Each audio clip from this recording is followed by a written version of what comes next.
Algumas ideias legais para a gente abrir essa conversa é lembrarmos da importância do respeito à vida quando a gente fala de promoção ou preservação da vida, né? Mas como que a preservação da vida e o respeito à vida estão relacionados? No caso da população LGBT+, o risco de suicídio nessa população é 5 vezes maior do que na população em geral, né? Logo, a gente sabe que a prevenção e o respeito à vida é essencial, né, nesse grupo, mas principalmente por conta dos fatores de risco que essa população enfrenta.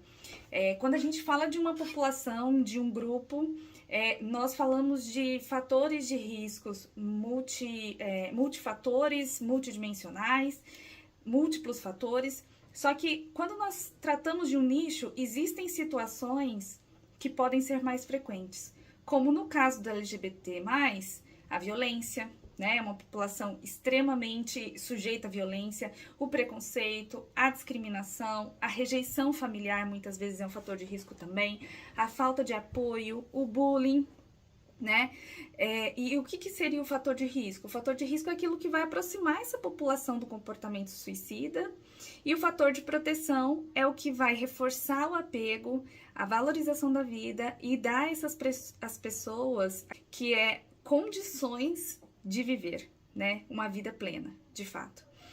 Então, se você sabe que você tem um colega ou de alguém, né, que teve essa necessidade de sair da casa da família por precisar se assumir como do grupo de LGBT, se foi expulso do seio familiar, qualquer outra situação, ou se está vulnerabilizado, né, de alguma forma, por uma violência que sofreu, por uma discriminação, por um preconceito, levante a bandeira da defesa, sabe?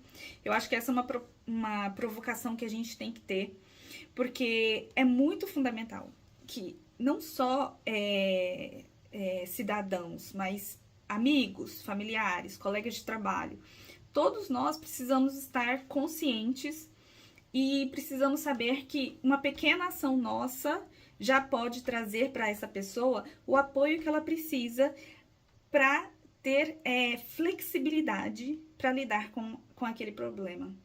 Esses indivíduos são potentes, né? Eles são muito potentes. E eles podem muito reescrever a sua própria história a partir da dor que eles viveram. Mas eles precisam de suporte, né? Muitas vezes nós precisamos de suporte, todos nós, para que possa trazer essa força para a superfície, né? Se sentir apoiado, se sentir reconhecido, nos ajuda a trazer essa força que é nossa, que é intrínseca, que é de todos os indivíduos, todos têm capacidade de se reinventar e viver um crescimento pós-traumático. Mas para isso é importante que a gente esteja consciente, que nós estejamos abertos para promover o respeito, para dar apoio, para combater o preconceito, né? Para se aliar a esses grupos. É importante a gente se aliar. Eu sou cis-hétero, muitas pessoas aqui devem ser também, mas eu tenho muitos amigos que são do grupo de LGBT, sempre tive, e nem sempre eu tive tanta abertura para oferecer ajuda, né? Houveram momentos em que talvez eu não fosse uma pessoa capaz de oferecer nenhuma ajuda. E eu acho que isso é muito importante porque nos lembra da nossa capacidade de mudar também, né? Muitas vezes nós não conseguimos virar essa chavinha, né? Entre levantar a bandeira e lutar junto com o colega ou silenciar, porque a gente não conhece o quanto, né, aquele sofrimento é genuíno, o quanto aquilo que a pessoa vive é de fato muito pesado e que eu posso, de alguma forma, colocar a minha dor um pouquinho de lado para acolher o outro. E eu acho que é um ponto muito legal quando a gente fala disso também, é que quando nós colocamos a nossa dor de lado para acolher a dor do outro, automaticamente nós somos curados. Carl Rogers fala isso na relação de ajuda. Na relação de ajuda, quando você oferece ajuda para o indivíduo, quando você se abre para ouvi-lo, sem julgamentos, sem críticas, sem trazer a sua história, as suas crenças para o diálogo, existe uma cura em ambos os sentidos, né? Então, aquela pessoa que se abriu, ela é, de certa forma, curada, ela sente o apoio. É claro que isso acontece, né, ao longo de várias sessões, terapia, de muita coisa, de medicação, etc. Não é só a relação de ajuda que salva, mas existe um processo positivo nos dois sentidos. Acho que essa que é a mensagem de Carl Rogers. A pessoa que fala e a pessoa que escuta.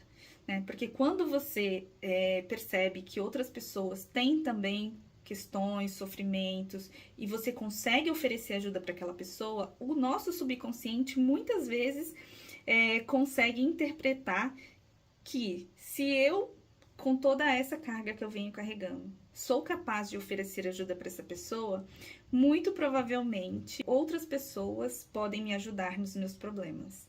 Então, isso nos ajuda também a elevar o nosso padrão de esperança em relação ao futuro. Tá? Então, eu sempre sugiro, né, no meu Instagram, nos trabalhos que eu faço de prevenção ao suicídio, a caridade e o voluntariado. Né? Caridade talvez não seja a melhor palavra, mas eu gosto desse ponto de vista também. E o voluntariado é, sem dúvida, um excelente caminho que a gente pode trilhar para nos tornarmos uma pessoa melhor para nós mesmos e também acolhermos a dor do outro, desde que nós estejamos confortáveis para fazer isso. A mensagem final aqui é que a prevenção do suicídio nesse grupo é com o objetivo de que essas pessoas possam viver plenamente, sejam respeitadas e aceitadas como são. E acho que essa é uma discussão super importante para a gente trazer para a temática. Gostaria que vocês tenham saído daqui provocados e transformados e preparados para trazer esse diálogo nos outros grupos pessoais que vocês têm também, tá?